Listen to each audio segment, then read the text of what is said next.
मालवणीतल्या माझ्या सर्व हिंदू माता भगिनी आणि तरुण मित्रांना माझा जय श्रीराम. येणाऱ्या 17 एप्रिलला दुपारी 3 वाजता विश्व हिंदू परिषद व बजरंग दल मालवणी प्रखंडच्या माध्यमातून भव्य अशी रामनवमीची शोभायात्रा निघणार आहे.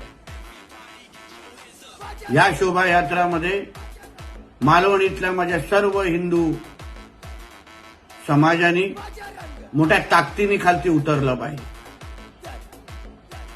आपण मालवणीमध्ये जो एक भयमुक्त मालवणी आणि हिंदूमय भगवामय मालवणी बनवण्याचा जो निर्धार केलाय, तो निर्धार या यात्रेच्या निमित्ताने अजून घट्ट करूया.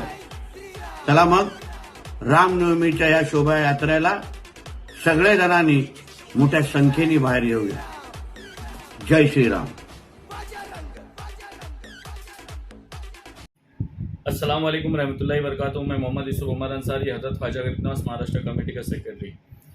लाख कानूनन कार्रवाई करने के बावजूद भी, लाख पुलिस वालों को कंप्लेंट देने के बावजूद भी नीतीश राणे अपनी हरकत से बाज नहीं आ रहा है. आपने ये वीडियो में सुना, रामनवमी की जो रैली है या जो भी त्यौहार है वो अचानक 2014 से बीजेपी सत्ता में आने के बाद से नहीं, बल्कि इससे पहले भी रामनवमी की रैली निकलती थी.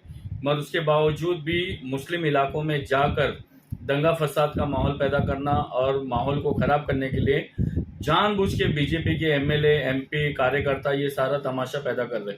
मैं उन तमाम हिंदू भाइयों से और उन हिंदू दोस्तों से कहना चाहता हूँ कि आप ऐसी रैलियों में, ऐसे त्योहारों में शामिल हो रहे हैं, मगर जब भी कोई तकलीफ होगी, जब भी कोई नुकसान होगा तो आप लोगों का होगा. आप इतिहास उठा करके देख लो, चाहे उदय ठाकरे का बेटा हो या राज ठाकरे का बेटा हो या बीजेपी के किसी एमपी, एमएलए का बेटा हो, इनके ऊपर आपको एक भी एफआईआर नहीं मिलेगी. एफआईआर अगर मिलेगी तो इनके कार्यकर्ताओं पे मिलेगी. मैं तमाम उन मुसलमानों से भी कहना चाहता हूँ, खास करके मलाड मालोनी वालों से, आज इनकी रैली रामनवमी की निकलने वाली, इनकी रैली के एतराब में या इनकी रैली के आसपास कहीं भी हमें रोड पे खड़ने की जरूरत नहीं, क्योंकि मलाड मालोनी के खास मुसलमानों ने जो है पुलिस में कंप्लेंट कर चुकी. अगर कोई भी ऐसा मामला बिगड़ता है इस्लाम के खिलाफ या मुसलमान के खिलाफ या बाबरी मस्जिद या ज्ञान बाबी मस्जिद या मथुरा की शाही मस्जिद के नाम पर अगर बॉम्बे का माहौल या मलाड मालोनी का माहौल अगर खराब करने की कोशिश करेंगे तो इंशाल्लाह हम तमाम बम्बई के मुसलमान जो है सुप्रीम कोर्ट में भी पिटीशन फाइल करेंगे और इनको सामने आके भी मुंह तोड़ जवाब देंगे. अफसोस की बात तो ये है कि पुलिस महाराष्ट्र की जो अब तक इतना अच्छा काम करती थी, मुंबई की पुलिस इतना अच्छा काम करती थी, उसके बावजूद भी इन्होंने मुंबई की पुलिस को, महाराष्ट्र की पुलिस को यूपी बिहार की पुलिस के बराबर में कटहरे में लाके खड़ा कर दिया. कई मरतबा हम कंप्लेंट देने के बावजूद भी हमारी एक एफआईआर नहीं हो रही है.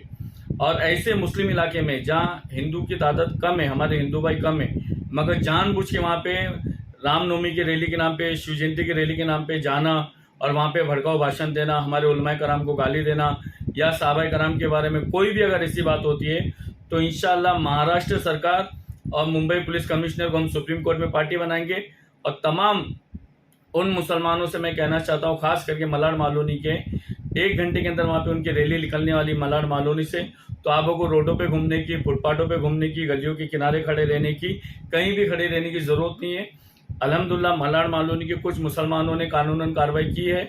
अगर उसके बावजूद भी कुछ होता है तो उससे बढ़कर कार्रवाई हम करेंगे, हमारा वादा है.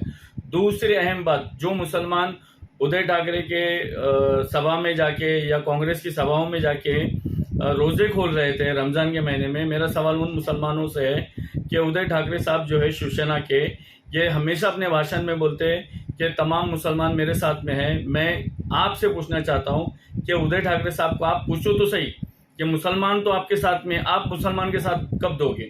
कांग्रेस के एमएलए, एमपीओ से पूछो जाके कि मुसलमानों का वोट लेने के लिए मुसलमान को इफ्तारी तो करा देते हो, मुसलमानों के रमजान के महीने में टोपी तो पहन लेते हो, मगर जब मुसलमानों के इलाकों में त्योहारों के नाम पे जो दंगा फसाद होता है, माहौल खराब होता है, उसका जवाब आप कब दोगे कानून के जरिए?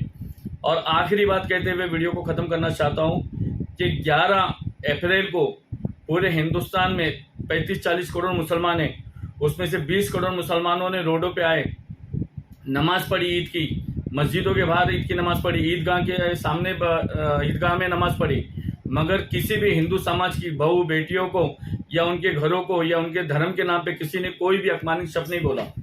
और 14 अप्रैल को बाबा साहब अम्बेडकर की जयंती हुई, 24 घंटा रोडों पे डीजे बजा, दलित समुदाय ने नाचे, घूमे फिरे, रैली निकाली, पुलिस भी उनके साथ में थी, मगर दलित समुदाय के साथ में मुसलमान भी रोडों पे थे। मगर मजाल है कि हिंदू मुसलमान का भेदभाव पैदा हुआ हो या मुस्लिम दलित का भेदभाव पैदा हुआ हो। मुसलमान अपना धर्म फॉलो कर रहा है, दलित अपना धर्म फॉलो कर रहा है। मैं हिंदू भाइयों से भी कहना चाहता हूँ, आप अपना धर्म फॉलो करो, मगर धर्म के नाम पे हिंदुस्तान में माहौल मत खराब करो। ये समझो आप, ये पॉलिटिकल पार्टी किसी की भी नहीं है। ये आपको जेलों में पहुंचाएंगे और अपने बेटों को ये सीट देंगे, ये अपने बेटों को सांसद और एमएलए बनाएंगे, ये तुम्हारी औलादों को जेलों में पहुंचाएंगे। मेरी आप तमाम लोगों से गुजारिश है, खास करके हिंदू भाइयों से, मुसलमानों से, ये पॉलिसी को समझो। ये महाराष्ट्र में इलेक्शन है, ये इलेक्शन में जीतने के लिए हिंदू मुस्लिम भेदभाव पैदा करा जा रहा है। और मलाड मालोनी वालों से कहना चाहता हूं कि कोई भी ऐसा अगर मामला सामने आता है तो ये मेरा व्हाट्सएप नंबर है। उस वीडियो को अगर आपकी कोई भी कंप्लेंट है मलाड मालोनी के ताल्लुक से तो मेरे व्हाट्सएप नंबर पे आप भेजो, मैं इंशाल्लाह कानूनन कार्रवाई जरूर करूंगा। हमारी कमेटी का नाम हजरत ख्वाजा गरीब नवाज महाराष्ट्र कमेटी, इस कमेटी का मैं सेक्रेटरी हूँ। दुआ में याद रखें। अस्सलाम वालेकुम।